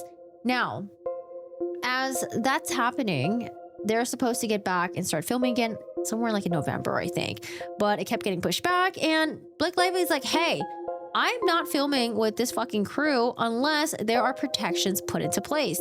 So she set in her demands, had Wayfair, had Jamie, had Justin Baldoni, had other people sign it. The drama. So at this point, Justin Baldoni realizes that, oh, Blake has like, she's got these grievances against me, and they're not just like the minor grievances that we discussed before, because there were some issues that were brought up before where they did talk to Justin Baldoni, Jamie Heath, and this is where there were some concerns that the other co-star had as well. Oh, you know what? Let's pull up that text message. I don't think I've done that yet. So in this text message, at this point, Blake is sick with COVID. I think Blake is probably like, she's probably like complaining to her spouse, to her friends, to her co-stars about maybe like her perspective of Wayfair, you know, Justin Baldoni, Jamie Heath being unprofessional. She's venting it to other people. And then maybe those people are like, oh my God, like I agree. Like, oh my gosh, like, yeah, I had the similar experience, because it seems like there was also an issue with Jenny Slate. I was gonna say Jenny Slate. Let's read these text messages. Blake is sick right now, and Justin has a note that he writes out to both Jenny and to Blake. And instead of writing it to them directly, he's like, hey, you know, I'm going to pass it along through Alex Sachs. I don't know if at this point he just felt uncomfortable with texting Blake directly, because they were texting each other, and it seems like they were having a very friendly banter back and forth and just like kind of like love bombing each other. Although, in my opinion, not like romantic love bomb, but it was just like way too much like over compliments. Like, I don't know. It was just like, to me, it was just like a little too much. Anyway, so he writes this is May 30th, 2023. Hey, Jenny. First off, thank you for putting your all into the film. I recognize, you know, the last few days of filming have been difficult, but I want you to know that the work is really great, and I'm excited for what we're creating. Equally important is that I was made aware of your concerns. I wanted you to know that they are fully received. I hear you, and adjustments will be made accordingly. I appreciate your feedback and really look forward to working with you at the end of the week. So because of all the stuff that's come out so far, it's kind of clear that the person that complained about Justin complimenting her sexy leather pants was Jenny Slater. That's basically what we gathered from reading all these documents. And then here's a note for Blake. Blake, I really hope that baby B is okay and your symptoms are getting better. I'm so sorry you are going through this. I want you to know that I was made aware of your concerns, and I hear you. They are fully received, and adjustments will be made imminently. Also, the dailies are looking wonderful. While the last 2 days were rough, I assure you that your work was fantastic. I truly believe you're creating one of your most honest performances that will have a long-lasting and powerful impact. Look forward to working with you when you feel better, Justin. So Alex Sachs replies back, love both. He says, thanks. Go ahead and share if they want to receive them. So that was before the big break, before the writers went on strike. Now, after the strike had ended, everyone's ready to come back, ready to finish, wrapping up and producing this movie. However, as we went over earlier, Blake Lively was like, I'm not coming back on this set unless I am guaranteed my safety. And so she has Wayfair, she has like the big main players sign this document in order to get her to come back and finish filming the rest of the movie. And Justin Baldoni at this point, I mean, he's probably just so sick of Blake Lively, but there's just so much drama that's happening. They're supposed to start filming, and then she's like, no, I'm not coming back, and she throws all these accusations at them. We don't know if it's true or not. But Justin Baldoni vents in this email where he essentially says, hey, all right, we revised the script. Seems like it's because of Blake Lively. And then he also talks about how angry he feels that Blake has essentially taken over the film and somehow rewrote the script, even though they spent many years developing, writing, and funding this entire thing.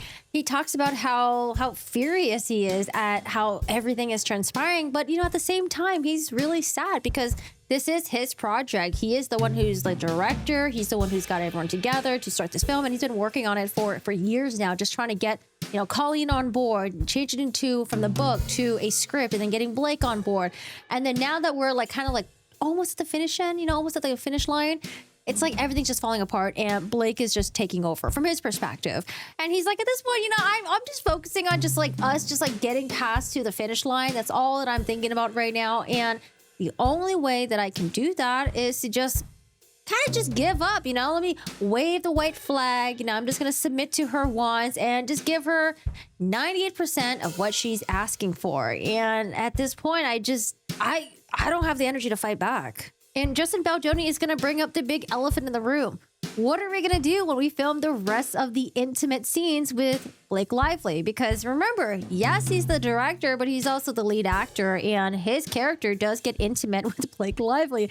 How are we going to shoot these scenes without her thinking that I'm trying to do something weird or being creepy? What if I just have notes for the script? How am I supposed to present it to her? So he's like, okay, we need to all get on a fucking call, and we need to talk about how there might be a risk of me doing something innocuous and harmless, or maybe not meeting her standards, and I don't want that to be used against me, even though it seems like she's already done that. And then he ends with this, that creativity is impossible in an environment shrouded in fear.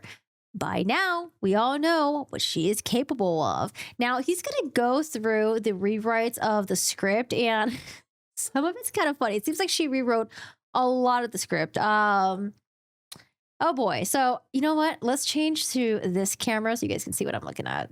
These are the notes that Justin Baldoni has. It seems like she's made a lot of revisions. Now, he's putting his edits in there too.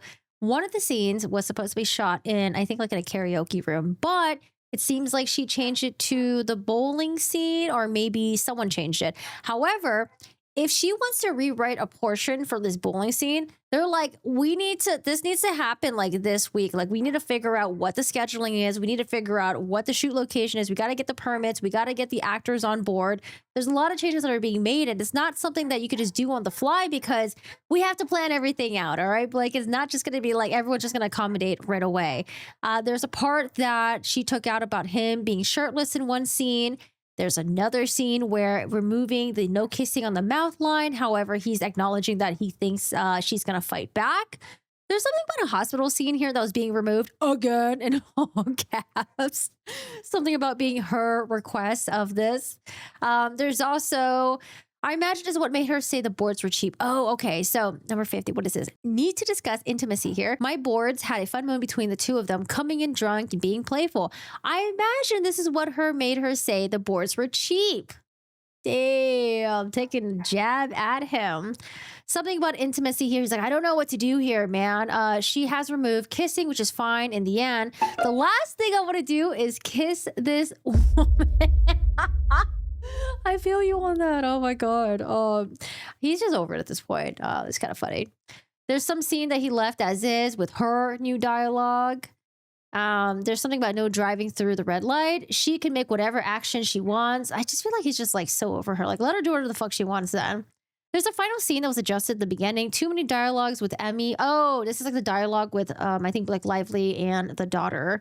The whole thing in my mind is MOS. Oh, I think they're just going to shoot it like with silence, like no dialogue, but we'll shoot it for peace. So he's basically saying, hey, you know, Blake wants to have like just like too much dialogue. I just wanted silence, but you know what?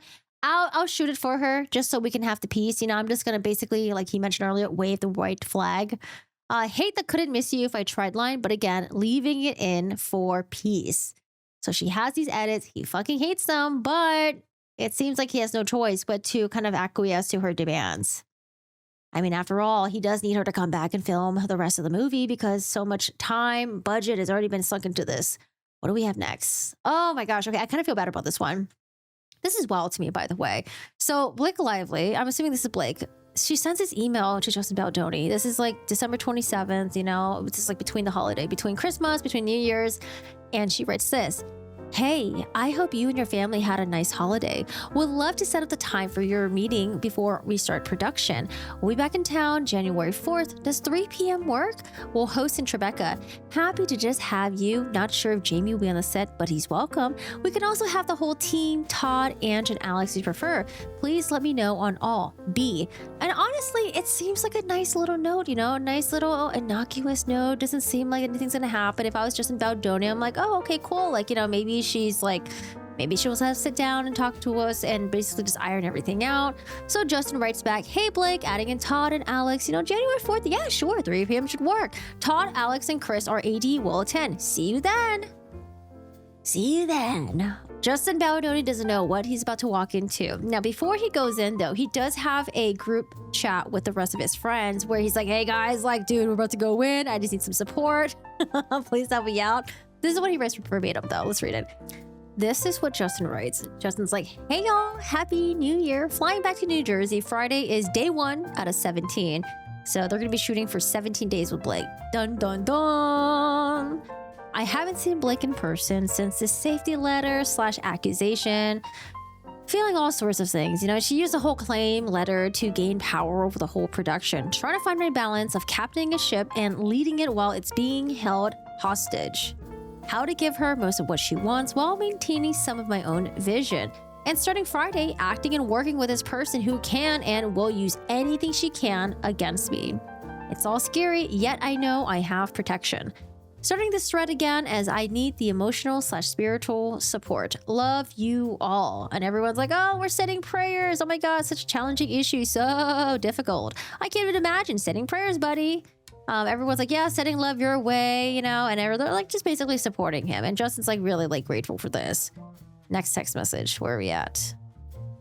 Okay, this is before the meeting. Justin's like, Jamie and I are heading over to Blake's now with other producers for a big meeting. First time we've seen each other in person since her safety allegations. Would appreciate any prayers for protection and strength / calm. Sam Baldoni, maybe this is like a sibling or a family member, was like, oh, praying for strength and protection. And Justin's like, okay, like, yeah, like, you know, I just need all the love and everything I can get. I think this is a text message we see when Justin leaves, though. Oh, man. Okay, so Rainn Wilson was like, hey, like, any update? What's been going on there? And Justin's like, blah, blah, blah, blah. He's just gonna vomit a bunch of stuff. Justin's like, sorry for not giving an update. Last night was one of the hardest nights of my life. It's hard to describe what exactly happened.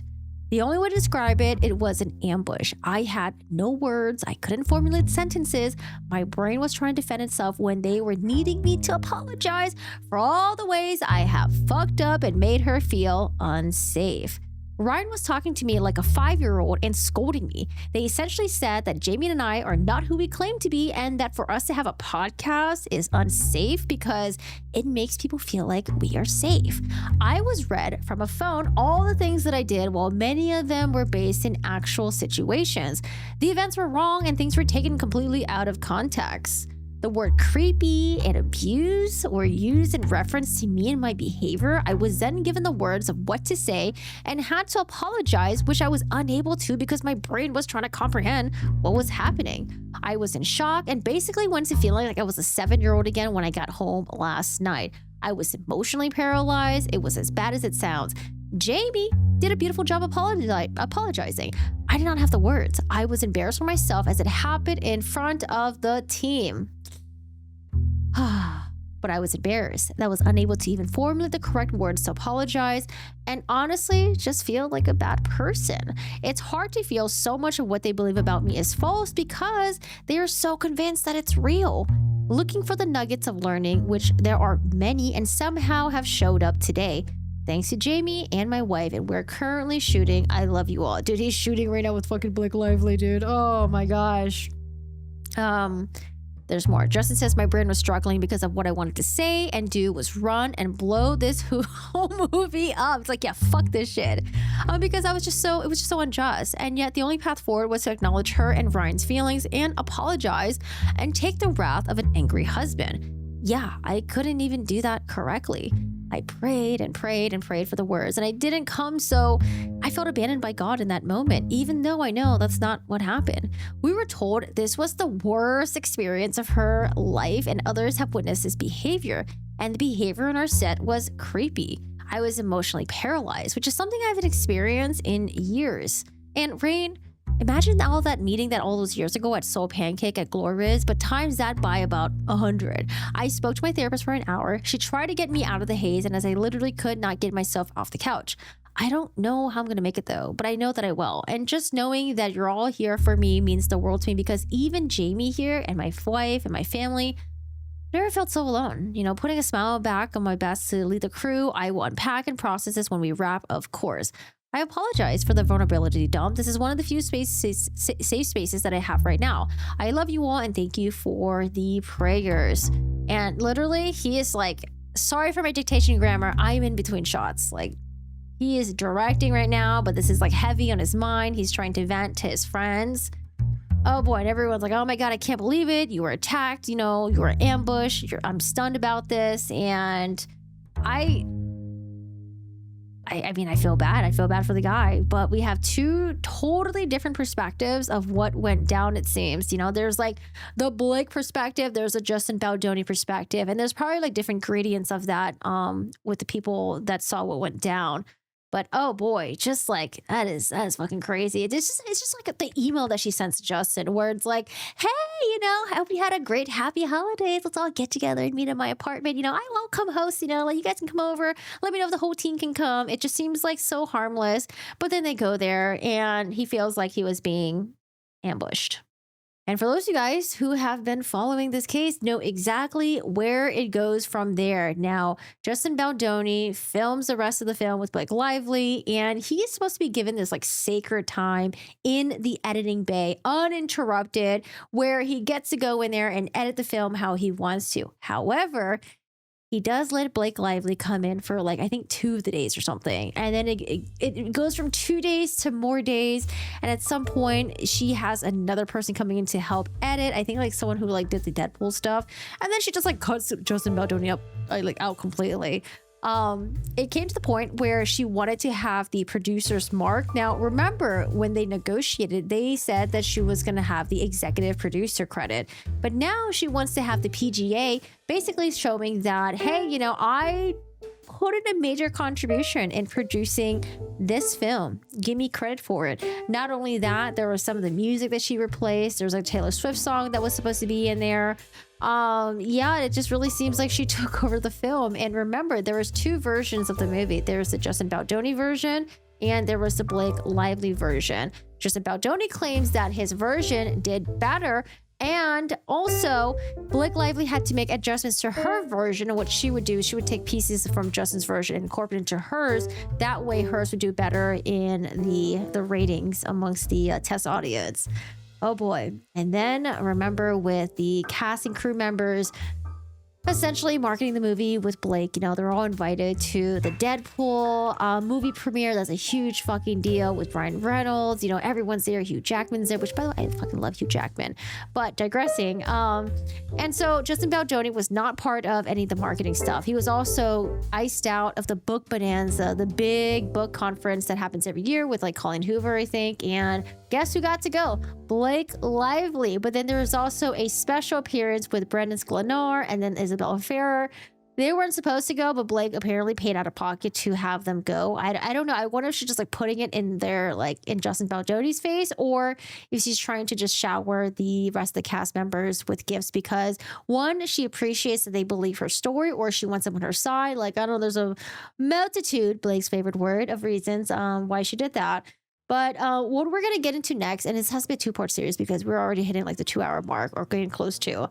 The next part, oh my gosh, we are going to get into all the text messages behind Justin Baldoni and his team. Because the question is whether or not Justin Baldoni, well, one, did he sexually harass Blake Lively and other cast and crew members, make them feel unsafe, made the set completely unprofessional? That's like number one.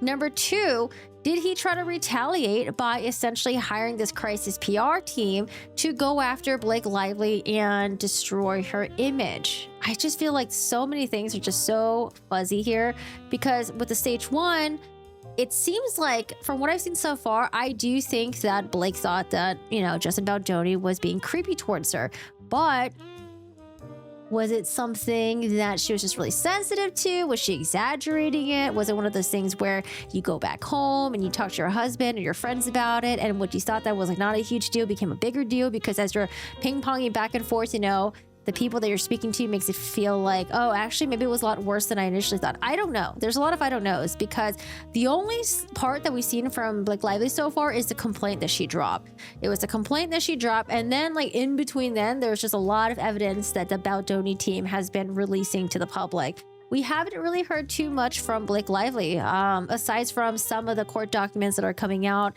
that, you know, Blake is saying, oh, Justin Baldoni's team has done this before. They made websites for, you know, other people that they try to destroy.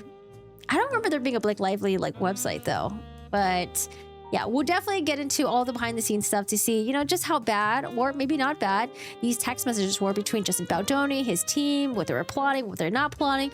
Were they just monitoring socials, or were they in fact, you know, having an artificial way to attack Blake Lively and making it seem like a lot of people hated her when they didn't?